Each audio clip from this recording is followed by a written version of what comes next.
c'est pire que tout. Mais Alpha Condé mais les gens oublient c'est que nag les politiciens africains nag.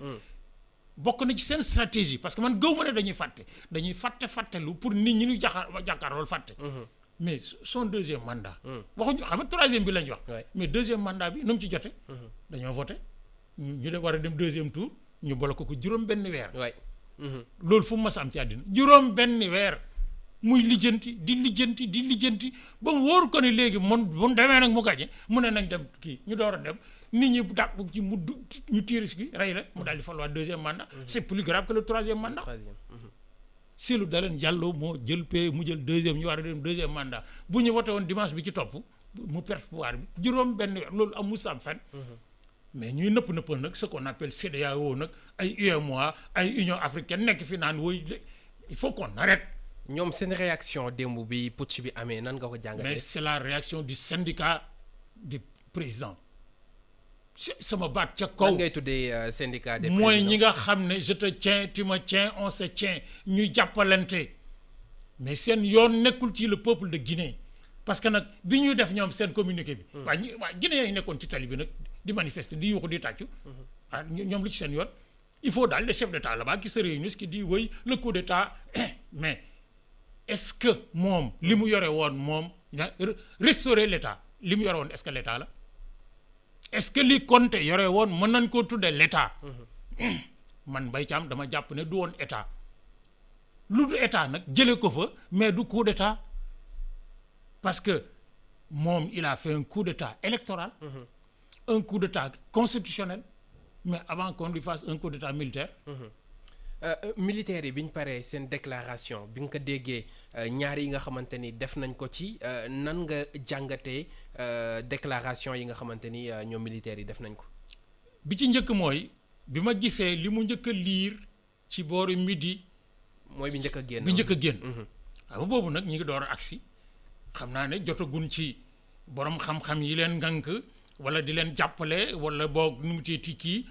pour ñu bindal leen loo xam ne lii parce que nag ñoom it nag li ñu mën ci lañ nekkoon mooy militaire. boobu euphorie bi kii na. loolu moom kii xaw naa kii. waaw mais fa la yem rek bët set. mais gannaaw gi bindee communiqué mais ci ngay gis ne mais wax ji nag mais xel mën na koo déglu li kii moo di bu ñu waxee ne. on n'a pas renversé un état parce que li fi nekkoon du état. dañoo bëgg a taxawal état à partir d'aujourd'hui lii ñu def mooy le premier acte li ñuy laaj nag le peuple de Guinée comme les peuples frères mooy ñu jàppale ñu ci ñu taxawal processus boo xam ne bii war nañoo mën a taxawal un état de droit ku mën a wóolu Conté nag ci li mu defoon ba lii fekk ko ci war leen a mën a wóolu ñoom it ba ca kanam mais bu fekkee ne dañu ne rek on condamne parce que nag ñii condamné nag man déglu naa leen. gis nga Mohamed. xam nga nag bu fekkee ne yow sa wareef mooy gérer ay principe mais condamné da lay yomb da ngay xalaat rek bind li nga xalaat mais bu fekkee ne sa wareef mooy wax d'abord les principes ba pare di gérer des réalités concrètes des situations concrètes mais li ngay wax ak li kee di wax du benn. xam nga on condamne parce que tous les coups d'état sont nu mu teeti kii dans le principe c'est juste man bay ci am d'accord naa ci. d'accord waaw mais léegi nag dañuy bàyyi Guinéens yi nag mais nit jiite leen mais di leen bundaxatal di leen sonal di leen teg loo xam ne lii kenn du ko teg nit tout court sakantuma nag un citoyen comme toi loolu daal mën nañ ko tuddee état donc tous les communiqués là que je vois CEDEAO fu ñu nekkoon bi waa ji réformer la constitution. ñoom doon nañ wax ci mbir boobu noonu mais xawoon na dëgër seen diggante ak Condé waaye dara fu mu mujj. bi mu jàllee mais bu nuy réunion mu ñëw toog di wax na ñëpp. nu mu teeti yeneen ci Union africaine mais fu ñu mujj on condamne mu jàll ñu def élection yi mu gagné mais élection la mais képp kuy nit ku yiw di nit ku ñeme dëgg na xam nga ne du élection c'est un coup d'état électoral mu jàll ñu rey ci nangami téeméeri nit ji fukki nit mais teewut ba yëfi jeexee ba ñu taxawal ko mais mu teeti taal avion dem Addis Abeba réunion kenn neewu ko doo dugg mais keroog bi ñu koy taxawal ci Cour suprême. man démb rek gisaat naa le discours du président de la Cour suprême bi ko doon installé. de Guinée wax dëgg jam ko wax. mais tax dañoo pare rek mu dàq ko. donc dafa am loo xam ne lii Mohamed. il faut que nag ñu dellu si ci mu teeti li xew démb mais c'est une crise de gouvernance maanaam nan la ñuy yoree am réew nan la ñuy doxalee li askan bëgg cim réew muy seen njariñ. Guinée mais c'est le champion de la sous-région de la corruption tout le monde le sait. ñi far ak moom ak ñi farut ak moom tout le monde sait que à l'indice de la corruption li ma lay wax nag man c'est des rapports que je lis. man duma waxantu. c'est des rapports que mais ils sont champions. Ils sont champions. Tout le monde sait qu'en Guinée, Mohamed, depuis 1958, la proximité wala l'éloignement du pouvoir maanaam jege nguur gi wala bokk ci nguur gi wala bokk sori nguur gi mais ñi ngi ko tënk ci xeetu ak askanu. Sénégal ñama fa toog naan malinké nii pël nii wolof nii séeréer nii kii. mais Guinée c'est une réalité objective. Objective. et bu fa yàgg. mais depuis toujours. Depuis Sékou Touré c'est des ethnies qui sont au pouvoir mais marginaliser les autres ethnies ba pare soo leen marginaliser woon sax bàyyi leen ak seen jàmm ak salaam mais dañ leen marginaliser ba pare den bundu xatal. Mais il y a la troisième chose mooy c'est une crise des valeurs africaines.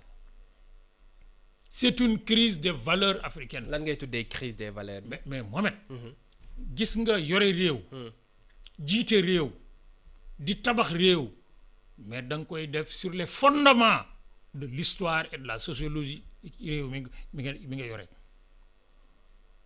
gis nga démocratie gii waa droit de l'homme yi di wax ak ay union africaine ak kii. mais man gëwuma ko du démocratie. la démocratie africaine c'est pas la démocratie grecque. C'est pas la démocratie française, c'est pas la démocratie africaine. Parce que ñooñu ba ñuy wax démocratie mais rawuñu woon wala dabuñu woon mais la déclaration de la charte du Mandé. Au XIIIe siècle. Au XIIIe siècle, la grande majorité des régions de France et des sociétés françaises c'était le Moyen Âge. C'est-à-dire période bu lëndëm boo xam ne xam-xam askanu wut nu mu teeti man askanu wut gis-gis askanu wut mais c'était presque des hommes juste sortis de la forêt et kii or ca booba nag la ñu taxawal fii nu mu teeti ak Kouroukank Fouga charte boo xam ne du woon charte Mali le Mandé li ñuy wax le Mandé ba di ko tuddee charte du Mandé mais Guinée ci la bokk. La Guinée fait partie territorialement et sociologiquement de cela mais law ba Tchad mais ñun ba fii ci suñu réew mi ñëpp bokk ci. nga xam ne dañoo mettre en avant ci képp kuy jiite mais le respect de la personne humaine c'est-à-dire moo mettre nit ku ko jiite te sagaloo ko aaruloo ko mais jiitewuloo ko da nga ko bund xatal mais 1780 kii fii. Dans le Fouta.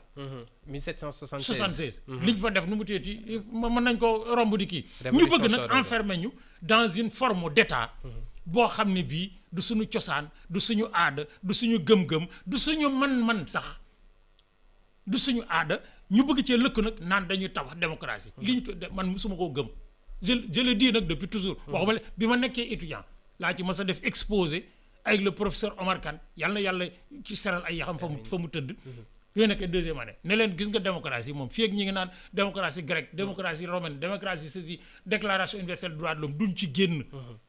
loolu mën nañ cee tibb li nga xam ne képp kuy nit ci àddina yaa ko bokk parce que yàlla mi wàccee nit ñi nag mais boole na leen loo xam ne ñoo ko bokk nag mënuñoo bari pexe ba c'est pas.